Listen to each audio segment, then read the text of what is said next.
The national dialogue came to an end on Tuesday, the 17th of November 2020, after nearly 3.5 years since it was launched on the 14th of December 2016 by President Salva Kiir Mayardit to resolve long-standing disputes and to reconcile the people of South Sudan. In his address at the event, President Kiir thanked the co-chairs of the national dialogue and the entire team for their steady leadership in achieving the objectives of the dialogue. The president also thanked the international community, especially the government and people of Japan, for their financial support to the process without strings attached nor preconditions to success of the process. When this work started, not many people thought it would arrive at where we are today. Sharing views gathered from the grassroots in the duration of almost 4 years on a national platform. What this process has achieved is commendable, and for this I would like to thank the national co-chairs, Maulana Abdulaliak and Honorable Angelo Beda, for steady leadership. I would like to thank the Japanese government for their contribution and UNDP for the stewardship it provided during this period. By the way, the Japanese are among few donors we have that do not attach any strings to their support. In his response to findings and recommendations of the national dialogue, President Kiir said issues raised deserve a serious attention from the government as they were raised sincerely by citizens without any fear or favor. The president, however, added that the national dialogue should serve to support the revitalized peace agreement, which consists of provisions to the permanent constitution-making process, where most of such issues raised at the dialogue can be raised and managed effectively. The issues you raise deserve full attention of your leadership.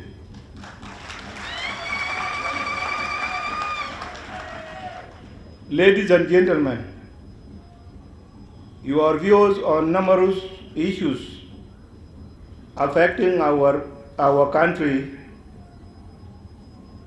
at multiple levels on governance, security, economy, and social cohesion have been heard. What has been produced in this process must be harmonized with a permanent constitution-making process.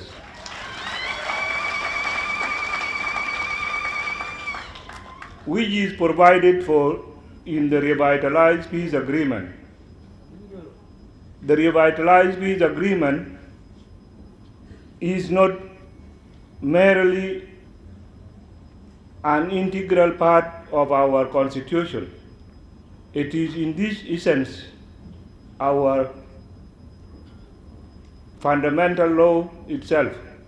On matters of land ownership, the president called for harmonization of communal lands to coexist with that of the national government lands where infrastructural developments can be installed easily.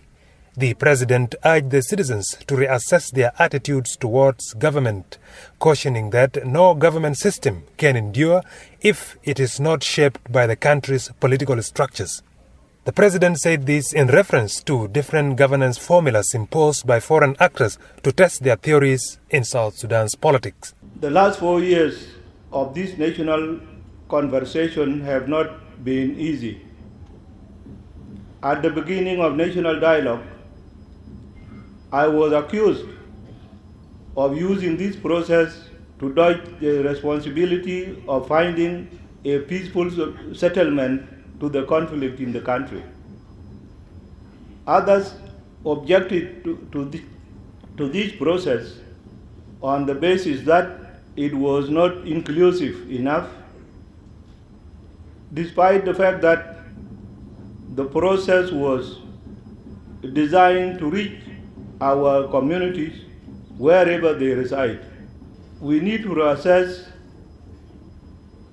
our tendency to readily accept external models that ignore our history. Secondly, we also need to examine our attitude towards our laws and institutions. Since 2005, we have been falsely assured that templates of thematic experience of what has worked for others will work for us. We have been told again and again to adopt these models by people who in most cases do not understand our context. I want to answer what is being said about the liberators having monopolized everything. No, we have been fair enough, sharing everything with even those who did not participate, even those who were against us during the liberation.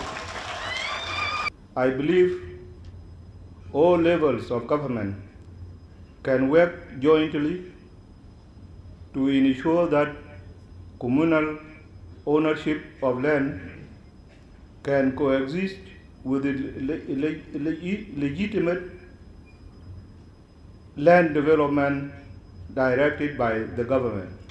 On his part, the co-chair of the National Dialogue, Angelo Beda, appreciated the President and the government of South Sudan for supporting the National Dialogue process financially, morally and politically to achieve its goals. Angelo Beda urged the President and the country's leadership to accept and implement the resolutions of the conference, even if it doesn't favor them. Here we are today, my dear President Salva Kiir Mayardit. You have backrolled this national dialogue materially for 4 years with flying colors. We want to thank you very much for enabling the delivery to you. I want to say one thing. Everybody here is looking forward, Your Excellency, that I plead on behalf of them, that even if the resolutions are controversial, please implement them. The National Dialogue Conference, which has spent more than 3 years in the making, came to an end here at Freedom Hall today as the President of the Republic closed it. And among the few key remarks that he stressed here today is that people of South Sudan need to look back in order to appreciate how far they have come. This he said in response to allegations and accusations made against the ruling party, SPLM, and the Liberators, that many people accuse of having taken over the country. He said this is not the case, but that the Liberators of South Sudan are having a brighter future and looking into what is good for the people of South Sudan. Reporting for SSBC, Tex Stephen.